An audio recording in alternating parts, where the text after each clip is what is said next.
Welcome back to the deep dive. We're here to cut through the noise, to really dig into the complex source material behind the stories that matter. And today, we're tackling a truly difficult one. It's the 2008 Austrian crime, widely known as the Fritzl case. Yeah, this is exceptionally tough ground. Our mission today isn't about sensationalism, it's about precision. We need to extract the critical facts from the source material about the 24-year imprisonment and, frankly, the horrific abuse of Elisabeth Fritzl by her father, Josef. Exactly. We'll focus on the timeline, the physical reality of how he maintained control, the mechanisms of that control, and just the sheer scale of the deception. It's hard to fathom. So just to lay out the core facts for you right at the start, Josef Fritzl held his daughter, Elisabeth, captive in a hidden, specially built cellar in Emstetten, Austria. And this went on from August 1984 right up until April 2008, 24 years. During which time he repeatedly raped her. 7 children were born as a result of the sustained abuse, all underground. It's an extraordinary story of premeditation and terror. Right. So let's start, I suppose, with the man himself. Josef Fritzl. Okay, Josef Fritzl, born 1935. The sources identify him as an electrical engineer by trade. He married Rosemarie back in 1956. And Elisabeth was one of their children. Yes, one of 7. Yeah. She was born in 1966. And crucially, the sources state the abuse didn't just start with the imprisonment. No. When did it begin? It seems Fritzl began sexually abusing Elisabeth much earlier, when she was only 11 years old. That would be around 1977. 11. That really puts the later events into an even darker context. Now, thinking about how sophisticated his later actions were, did the sources mention any prior criminal history? Anything that might have flagged him later on? Oh, absolutely. And this is a really critical piece of the puzzle, understanding how he operated under the radar later. Yeah. Back in 1967, Fritzl was actually convicted of rape.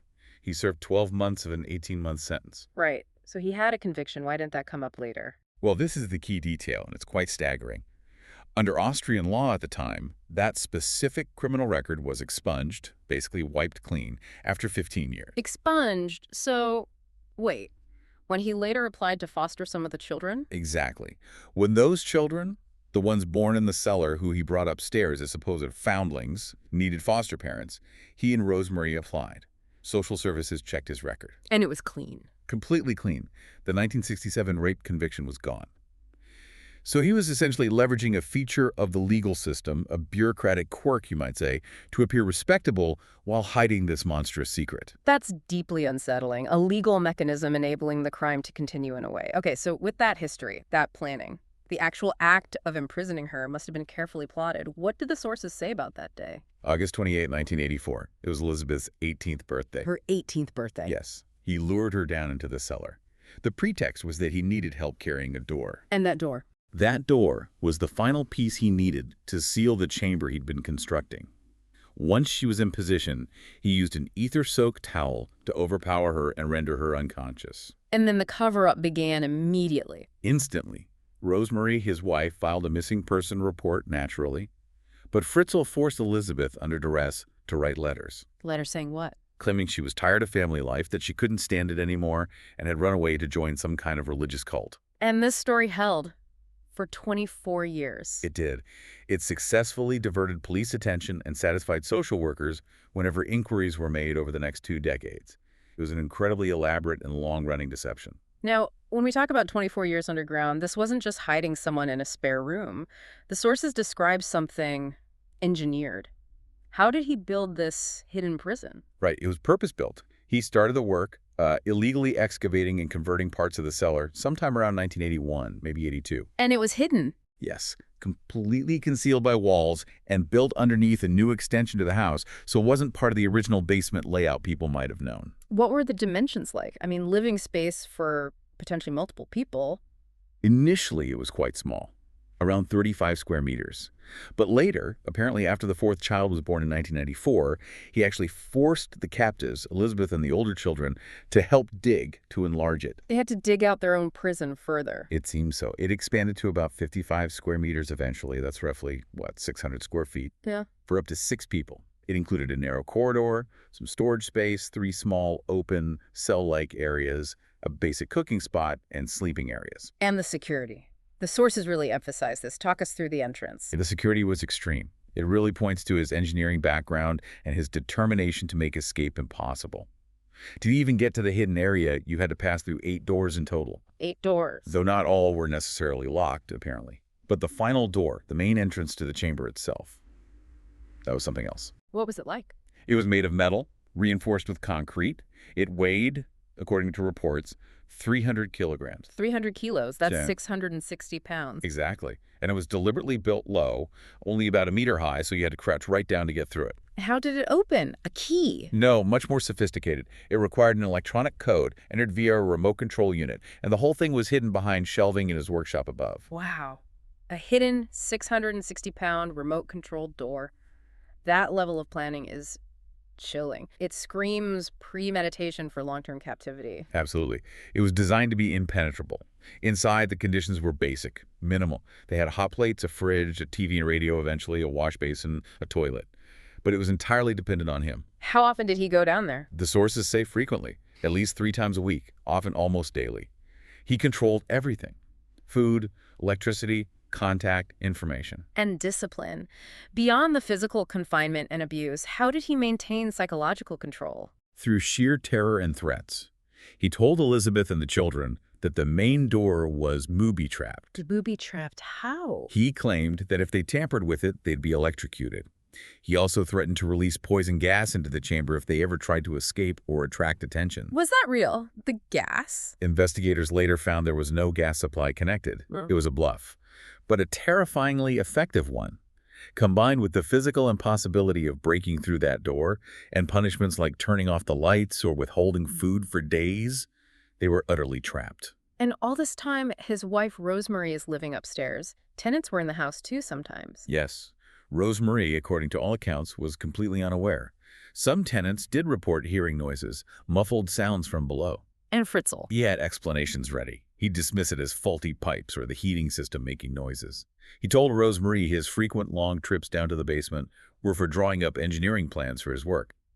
It was a meticulously maintained facade. So inside this bunker, Elisabeth gave birth 7 times over those 24 years.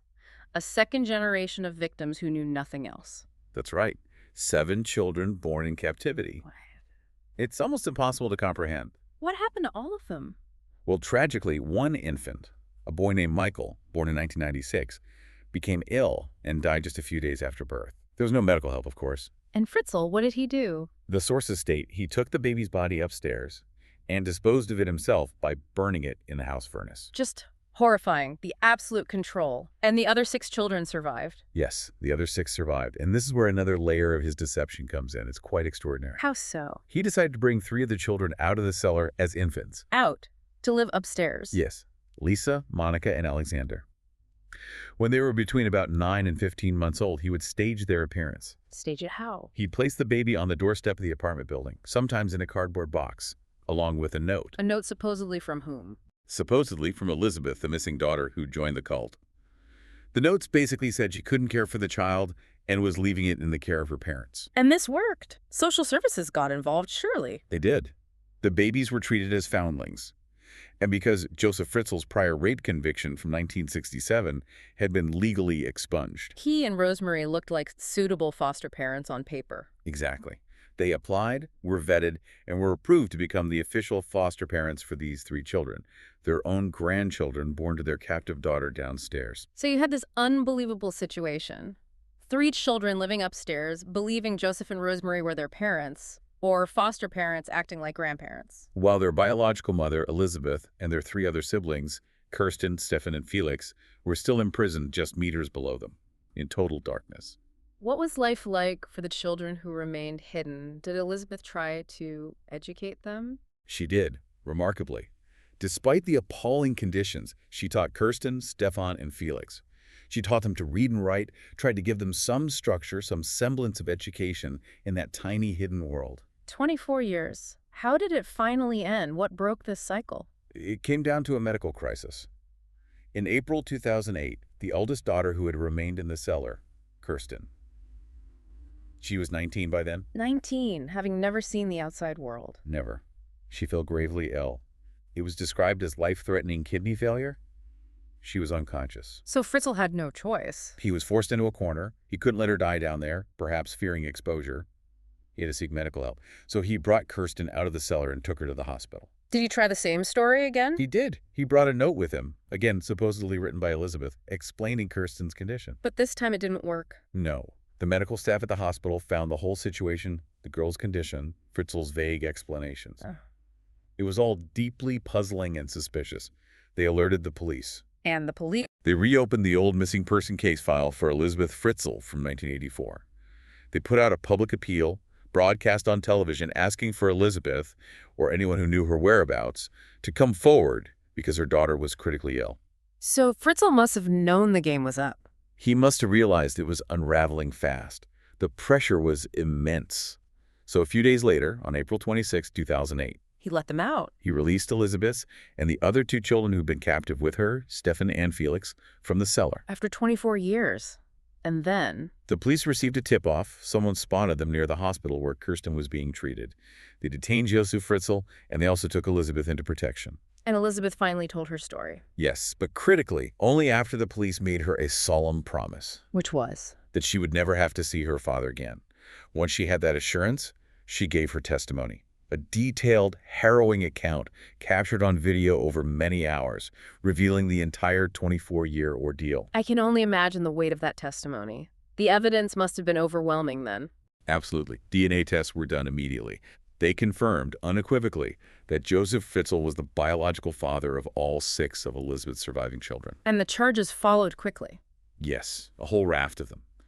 Murder by negligence, that was for the death of the infant Michael back in '96, enslavement, repeated rape, incest, severe coercion, false imprisonment. A truly horrific list. Did he offer any defense? Any explanation? Initially, parts of his story were just bizarre. He apparently tried to claim some of the abuse was consensual at first.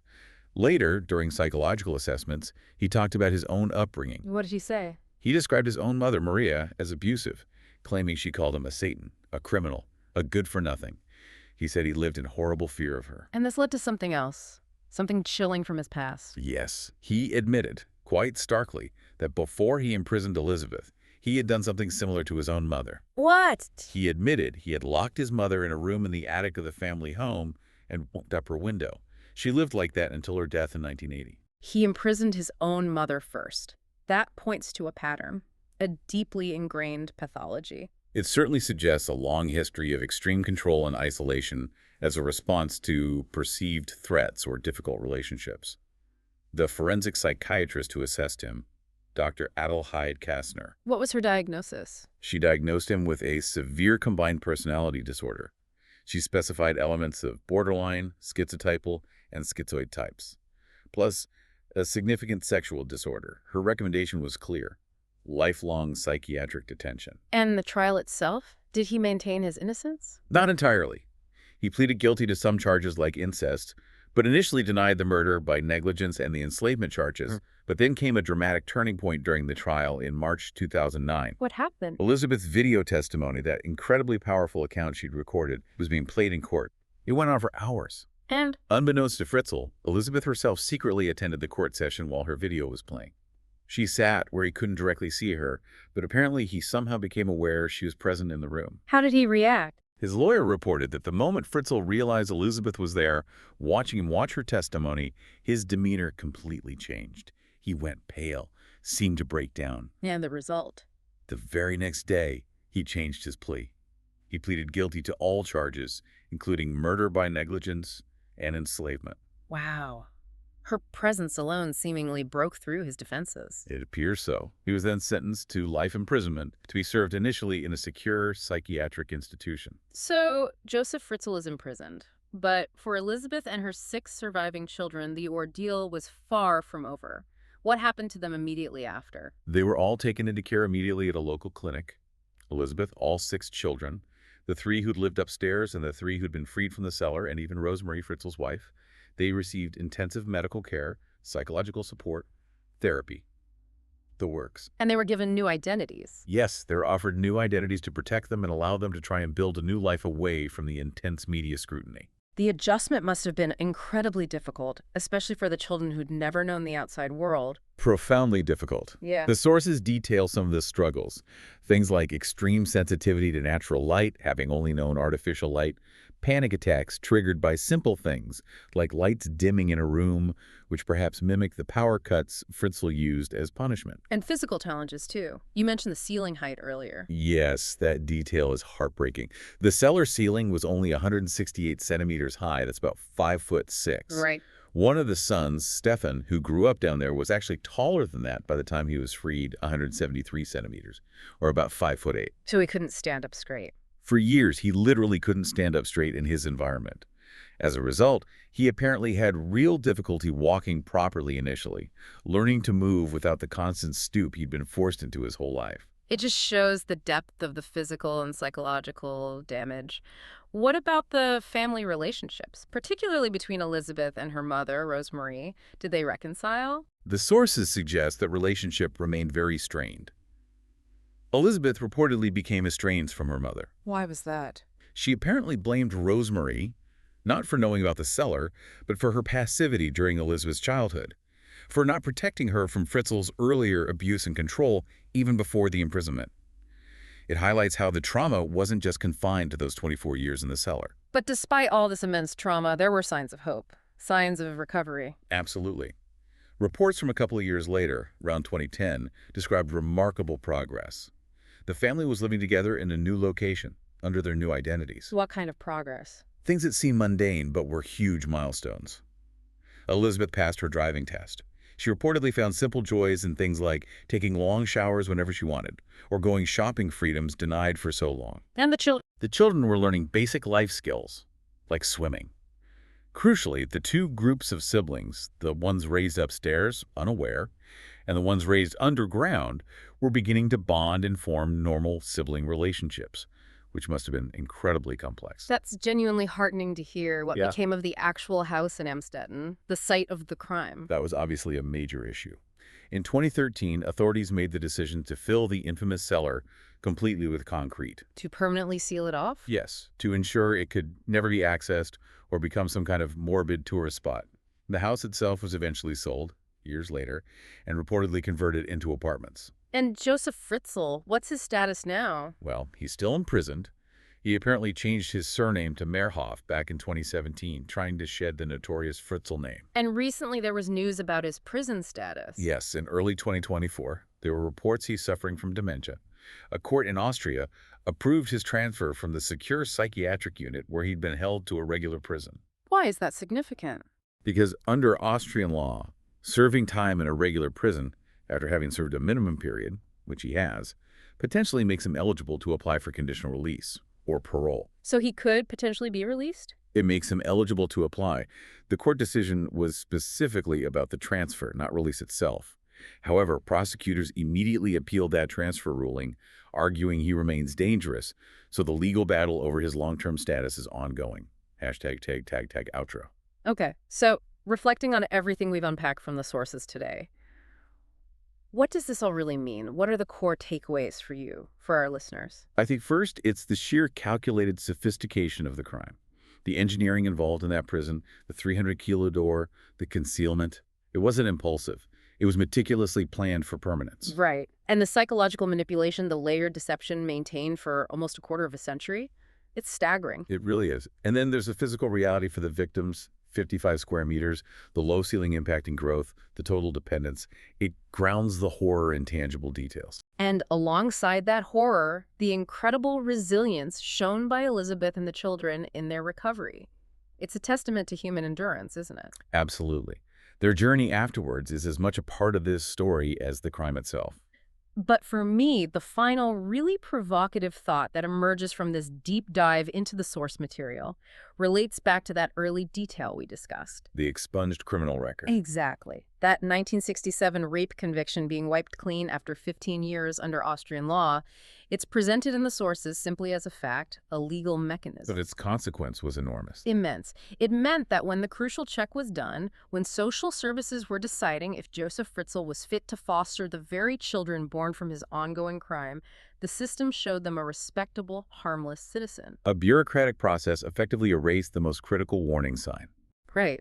And it leaves you thinking, doesn't it, about how systems designed for rehabilitation or managing records, these necessary bureaucratic functions, can sometimes create vulnerabilities. how the passage of time and statutory limitations can inadvertently shield a determined predator, allowing them to weaponize normalcy and respectability to commit unthinkable acts right under everyone's noses for decades. A chilling intersection of individual monstrosity and systemic blind spots. Definitely something to mull over. Thank you for joining us on the deep dive.